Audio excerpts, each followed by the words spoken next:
And we're investing because the development of ASEAN is also in the interest of the United States. This is not charity. This is not something we're doing because we're nice people, although I believe we are nice people, but it's in our national interest. Tiniyak ni United States Department of State Secretary Marco Rubio ang patuloy na pakikipag-ugnayan ng Estados Unidos sa mga bansa sa Southeast Asia, lalo na sa usaping pangkalakalan.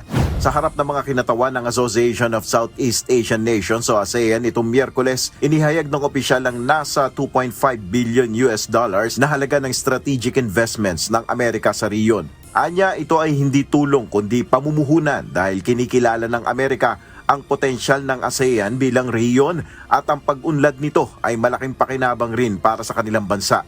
Our partnership with each of your countries in the region at large, it's in the national interest of the United States. And we will never abandon it. No matter what else is going on in the world, no matter what our bilateral relations may be with other countries, we're a powerful country that has a global reach. Samantala, sinabi ni Rubio na bukas pa rin sa pakikipagkasundo sa Iran ang Amerika. And I just want to reiterate once again, the United States is always committed to diplomacy. We are open-minded and always willing to engage in negotiated settlements of differences. And that remains true in the case of Iran. Aminado ito na ang patuloy na panggigipit ng Iran sa mga barko sa Strait of Hormuz ay isang mapanganib na president na hindi lamang sa gitnang silangan kundi sa iba pang rehiyon sa mundo.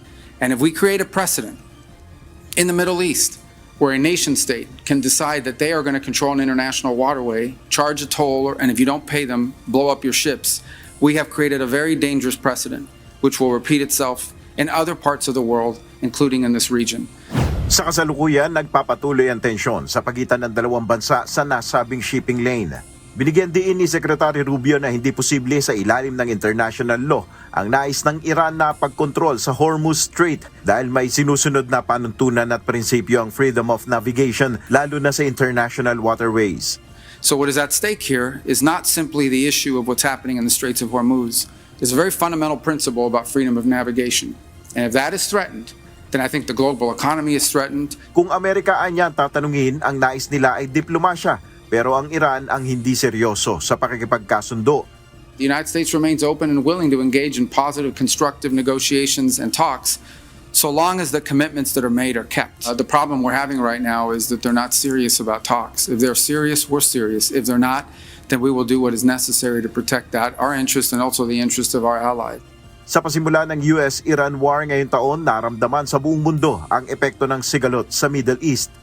Naging dahilan pa ito upang maglabas ng kanilang reserbang langis ang maraming bansa, partikular ang mga miyembro ng International Energy Agency dahil sa biglaang pagtaas ng presyo ng krudo sa pandaigdigang merkado. Nel Maribuhok, UNTV News and Rescue, Diyos ang aming sandigan, serbisyo publiko ang aming pinahalagahan.